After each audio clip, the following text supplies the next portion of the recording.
would you say is the actual importance of Manx itself as a language? Is it that link with our sort of cultural heritage, or what would you say? We'll both tackle that question, will we, Nicola? Yeah. Well, I think that you probably wouldn't get the same answer if you asked two different Manx speakers. And I also think that there are lots of people who grew up on the island who love the fact that there's a Manx language here, but have never had the opportunity to learn, although there are more and more opportunities these days. But, you know, when we were at school, you couldn't learn Manx at school, for example. And, you know, not everybody has the confidence to try and tackle a new language in their own time.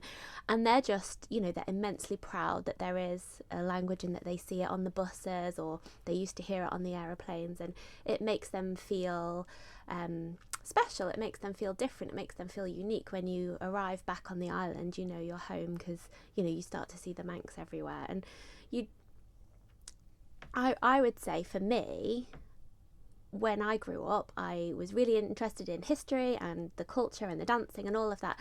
And I never thought I'd become a Manx speaker, because that just seemed a bit too, you know, a step too far. And when I started to learn Manx, it gave me a deeper connection with all of those other things. And it's not that I couldn't appreciate them without it. It's just I started thinking, oh, that's what the name of that dance means. Oh, that's what they're singing about in that lovely song that I like to listen to. That's what that road name that I've lived on all my whole life means, you know. And so it's just things like that. It gives you that deeper connection with our, you know, with our shared history. But I would say that lots of people would give you a different answer. Some people, it might be because they remember words that their grandmother said that, you know, peppered their English, and it gives them a connection to their grandparents, or because someone in their family was a Manx speaker. So for me, I feel more connected to the culture I was already proud of. Ruth, what would you say, like, personally? I agree with that. I mean, I learnt Manx as an adult when I went away to university. I mean, I already knew the island was really special, but you kind of, when you go away from the island, it's just really hammers at home, and people were so interested about the Isle of Man, and it became a bit of a walking tourist board for the Isle of Man. But it was when I was away that I wanted to get even more involved and kind of, yeah, just really feel very close to my homeland, and learning Manx was a really good way for me to do that. Of course, being a singer as well and a musician, it was a very kind of natural way in to go into the language through song and then learn.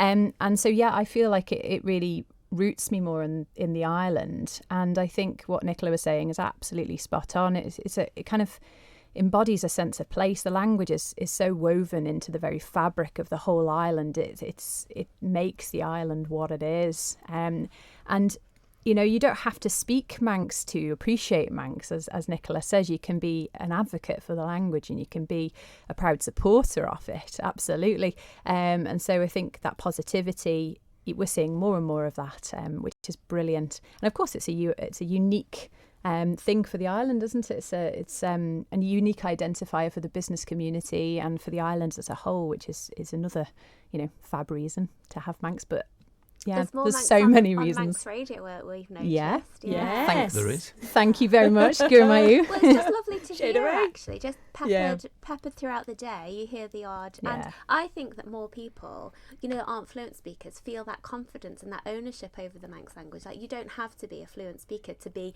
allowed, you know, with quotes, to you know, say the odd, you know. It feels a lot more inclusive now, doesn't it? Yeah. I think. Yeah, it's great. Well, for those who might want to just sort of dabble and just explore, this is a great opportunity to do that. A month-long series of events, workshops, there's projects starting and everything. So Ruth, just tell us where people can go to find out more about it. Well, there's lots of flyers that will be around the island, but for full details, times and locations, I would recommend you go to www.learnmanx.com/Gilg21, and I'll just spell Gilg for you, Gaelg, and then the digits 21, and you should be able to find everything there. And keep an eye on social media as well, and on the Learn Manx Facebook page, and on Twitter and on Instagram, because we'll be posting different projects and videos and things as well that all the community are doing and contributing to.